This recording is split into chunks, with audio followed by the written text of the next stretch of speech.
The movie begins in the year 1985. We see a man by the sea, working as usual at a lighthouse during a fierce storm. Then he spots a girl by the shore who doesn't look like an ordinary human. He saves her life, and she turns out to be a princess from Atlantis, a city that exists under the sea. They spend a lot of time together, growing closer and falling in love, and eventually, they get married. They have a son named Arthur. Arthur is a unique boy who can communicate with all the animals of the sea. One day, some soldiers from Atlantis City attack their home, with the goal of bringing the Atlantean princess back to her city. She did not want to leave her family, so she fights with them. But in the end she agrees to go to the Atlantis City. To protect her family, she is forced to leave her husband and son and return to Atlantis. She knew that if she didn't go with them, the soldiers would kill her family, and she couldn't let that happen. So she leaves her family and goes to Atlantis. The princess has a deep trust in one of her men, so she sends him to train Arthur. That man came to Arthur and teaches him many combat skills, and by now, Arthur has grown up. One day the man sent by his mother tells him that he is the firstborn of the princess and he is meant to be the king of Atlantis City and that he is summoned to return to Atlantis. However, Arthur refuses to go. He is angry because he believes his mother was killed for loving a human and that he, a half-breed, is a disgrace to them. He vows never to go to Atlantis.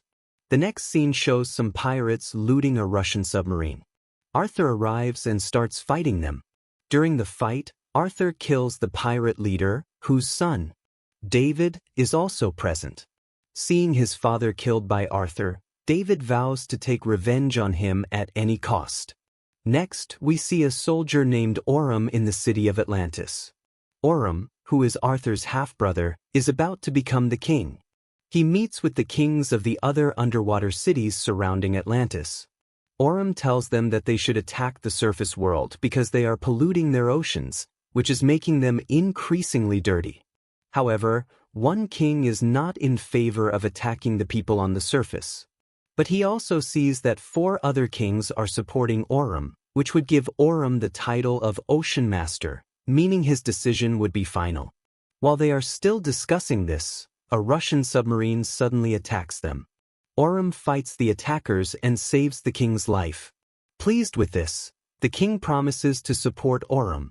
This king's daughter, Mara, is to be married to Orm, but she is unhappy about it. She doesn't want to marry him, and she believes that if Arthur returns to Atlantis, Orm won't become king. To convince Arthur to return, Mara goes to the surface and asks for his help. She tells him that since he is the princess's firstborn, he will be made king.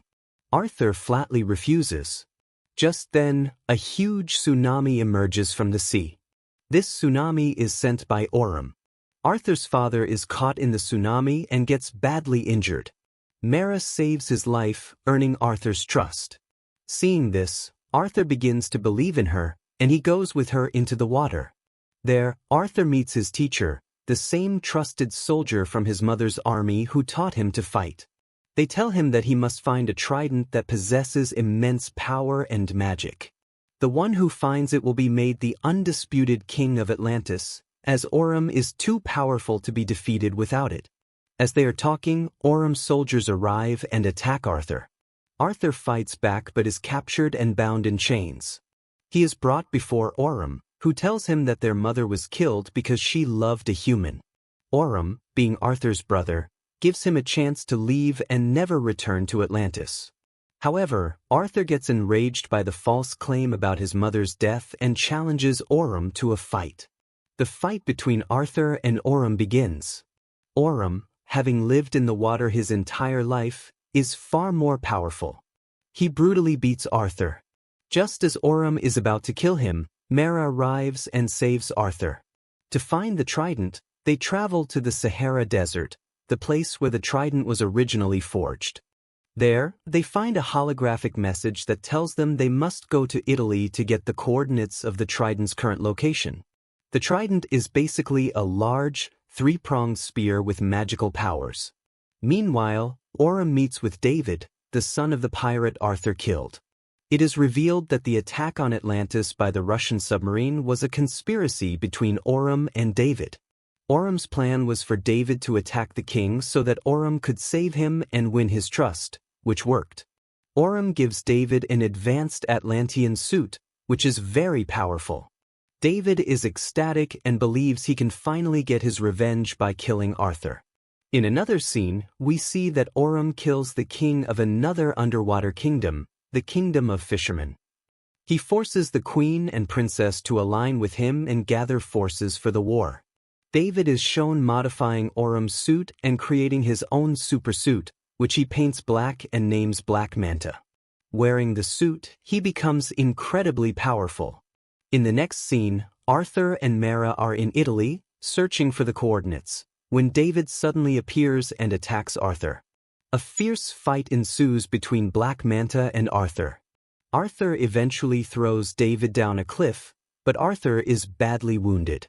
Mara heals his wounds and encourages him, telling him that he has to be a king and cannot be weak. She tells him to show his strength like a true king. They then continue their search for the trident. Later, during a stormy night at sea, they encounter strange monsters. After fighting their way through, they reach the center of the earth. There, Arthur finds his mother, Queen Atlantis. She had sacrificed herself by entering this trench, which was supposed to mean certain death. But she survived and has been living there for a long time. Atlantis, a mother, instantly recognizes her son Arthur. The three have an emotional reunion. Now, they are very close to the trident, but Arthur must go the rest of the way alone. He continues his search and soon finds the trident. But as he reaches for it, a creature named Leviathan attacks him. Leviathan is the guardian of the trident, looking like a dragon and a snake combined. He tells Arthur that everyone who has come before was not worthy and that he killed them all. Arthur, who can communicate with sea creatures, speaks to Leviathan.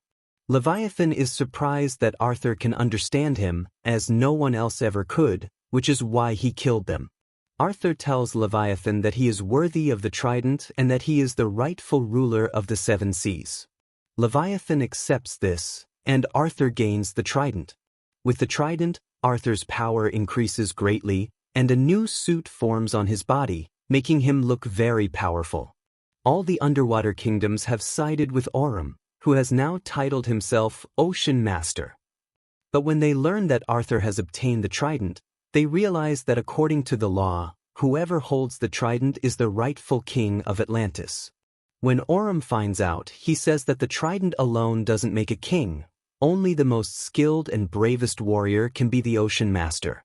A final fight between Arthur and Aurum begins on top of a submarine.